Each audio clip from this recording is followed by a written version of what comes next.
नमस्कार, बड़ी खबर में आपका स्वागत है। मैं हूं अखिलेश शर्मा।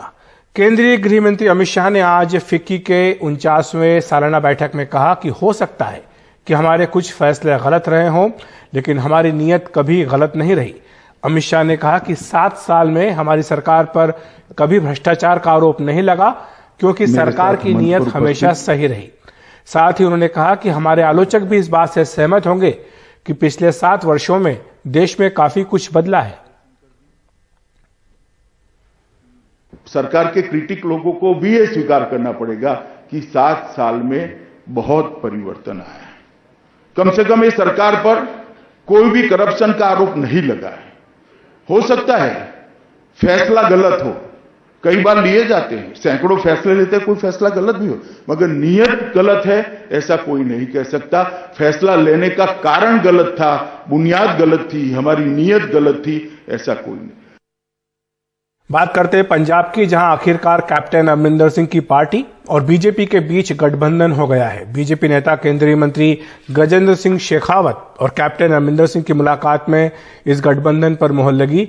मुलाकात के बाद शेखावत ने कहा कि सीटों पर समझौते की जानकारी बाद में दी जाएगी। वहीं कैप्टन ने कहा कि पंजाब चुनाव में हमारी जीत 101% पक्की है। आज अकाली दल डेमोक्रेटिक के अध्यक्ष सुखदेव सिंह ढींढसा ने भी गजेंद्र सिंह शेखावत से मुलाकात की है। पंजाब में अब कैप्टन की पंजाब लोक कांग्रेस, बीजेपी और अकाली दल डेमोक्रेटिक मिलकर चुनाव लड़ेंगे। देखिए, हम जो काफी दिनों से हमारी बात चल रही थी बीजेपी की लीडरशिप के साथ, जहां बीजेपी के कैंडिडेट होंगे पूरी तगड़े तरीके से हमारी पार्टी सपोर्ट करेगी और वही वाइस वर्सा वो हमारे लोगों को सपोर्ट करेंगे। पहले ही इस बात का संकेत दे चुके हैं कि हम साथ मिलकर के चुनाव लड़ेंगे। अरे यार, और आज इस हमारी साथ हुई वार्ता के बाद में मैं कह सकता हूं कि तय है कि हम साथ मिलकर के चुनाव लड़ेंगे। हम साथ मिलकर के चुनाव लड़ रहे हैं। बाकी सारे विषयों पर, सीट शेयरिंग और इन विषयों पर अप्रोप्रिएट टाइम पर हम आप सबको सूचित करेंगे। सर, कितनी सीटें सर कैप्टन साहब को दे रहे हैं आप लोग? ये विषय, जैसा मैंने पहले कहा कि हम इस विषय पर कि कितनी सीटों पर कौन चुनाव लड़ेगा, किस सीट पर कौन चुनाव लड़ेगा, ये अप्रोप्रिएट टाइम पर हम आप सबको बताएंगे। बात करते हैं दिल्ली के प्रमुख सरकारी अस्पताल जैसे कि सफदरजंग, राम मनोहर लोहिया, एलएनजेपी, इन सब में शुक्रवार से ही स्वास्थ्य सेवाएं ठप हैं, जिस वजह से मरीजों को दिक्कत हो रही है। दरअसल रेजिडेंट डॉक्टर्स जो इन चिकित्सा संस्थानों में स्वास्थ्य सेवाओं की रीढ़ हैं, उन्होंने एनईटी पीजी काउंसलिंग में देरी के विरोध में हड़ताल करने का ऐलान किया है। हमारे सहयोगी सौरभ शुक्ला की रिपोर्ट। यूपी के बरेली से आई 57 साल की सावित्री देवी दिल्ली के एलएनजेपी अस्पताल के बाहर जमीन पर पड़ी कराह रही हैं। सावित्री देवी की आंतों में सूजन है, जिसके चलते किसी तरह किराया जुटाकर इलाज के लिए यहां पहुंची हैं, पर डॉक्टरों ने हड़ताल की वजह से इन्हें वापस भेज दिया है। मजदूरी करने वाले सावित्री के पति के पास इतने पैसे नहीं हैं कि बरेली जाकर फिर सोमवार को वापस आ सके, तो उन्होंने सोमवार तक यहीं जमीन पर रहने का फैसला किया है। कम से 2 महीने हो चुके हैं, ये कह दिया कभी हड़ताल है, कभी छुट्टी है, मतलब आज रिपोर्ट दी है उन्होंने निकाली। और इलाज नहीं कर रहे हैं? इलाज कोई इलाज नहीं काम आ रहा है और यहाँ भी कोई इलाज नहीं कर रहे हैं। कोई क्या कह रहे हैं? हड़ताल है। हड़ताल बता देते हैं, कभी कह देते हैं फला दिन आई हो या फला दिन आई हो। अब क्या कहा है आज? अब आज कह दिया कि सोमवार को आना है आप।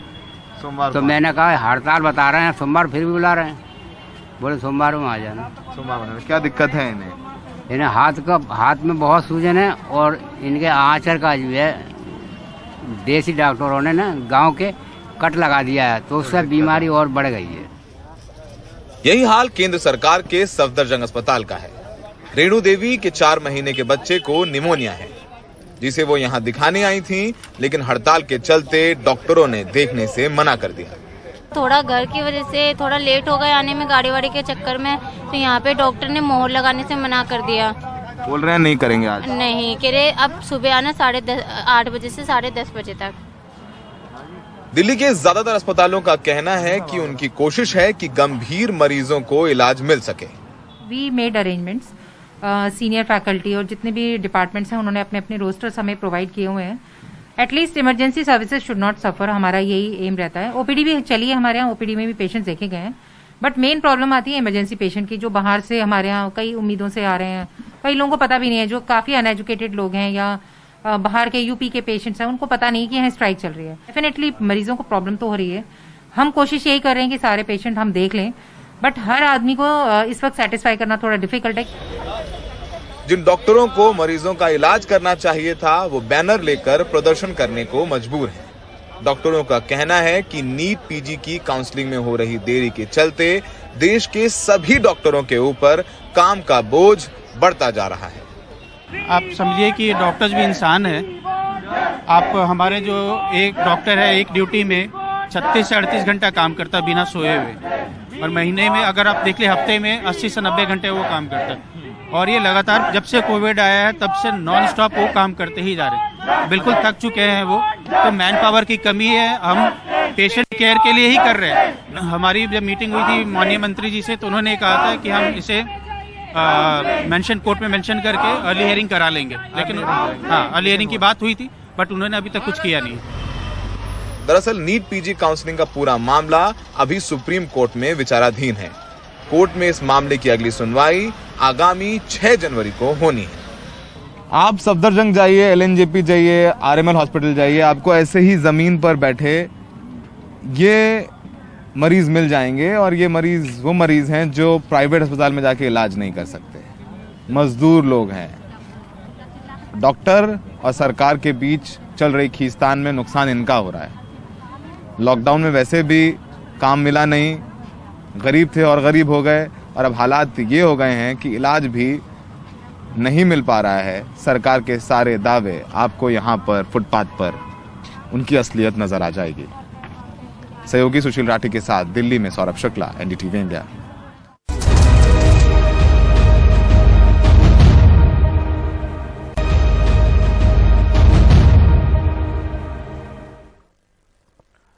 राष्ट्रीय परिवार स्वास्थ्य सर्वे की ताजा रिपोर्ट के अनुसार बिहार में 84% महिलाएं उस समय घरेलू हिंसा का शिकार होती हैं जब उनके पति शराब के नशे में होते हैं।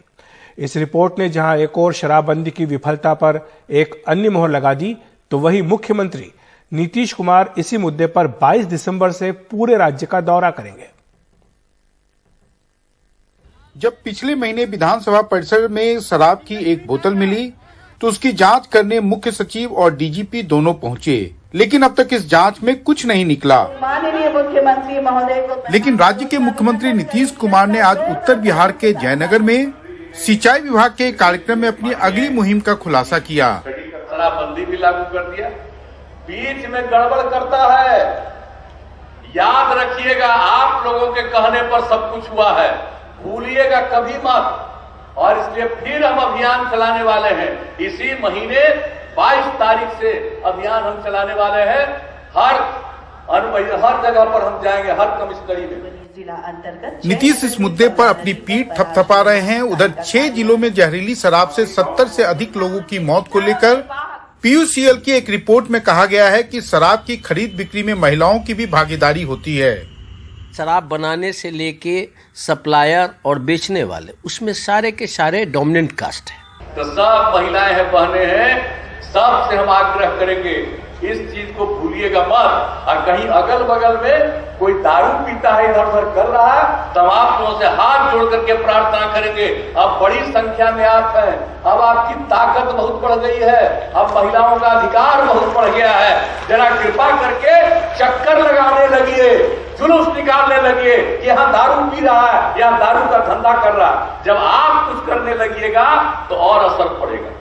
शराबबंदी के मुद्दे पर नीतीश कुमार की मंशा पर कोई शक नहीं किया जा सकता, लेकिन इसे लागू कराने का जो रवैया उन्होंने अख्तियार किया, उसके कारण पूरे राज्य में पुलिस कर्मियों और शराब माफियाओं की मिलीभगत से एक समानांतर आर्थिक व्यवस्था कायम हुई है, जिसके बाद इस मुद्दे पर नीतीश भले एक या अनेकों यात्रा आने वाले दिनों में कर ले, शायद ही बिहार को अवैध शराब के कारोबार से मुक्ति मिलेगी। पटना से कैमरामैन हबीब अली के साथ मनीष कुमार, एनडीटीवी इंडिया के लिए।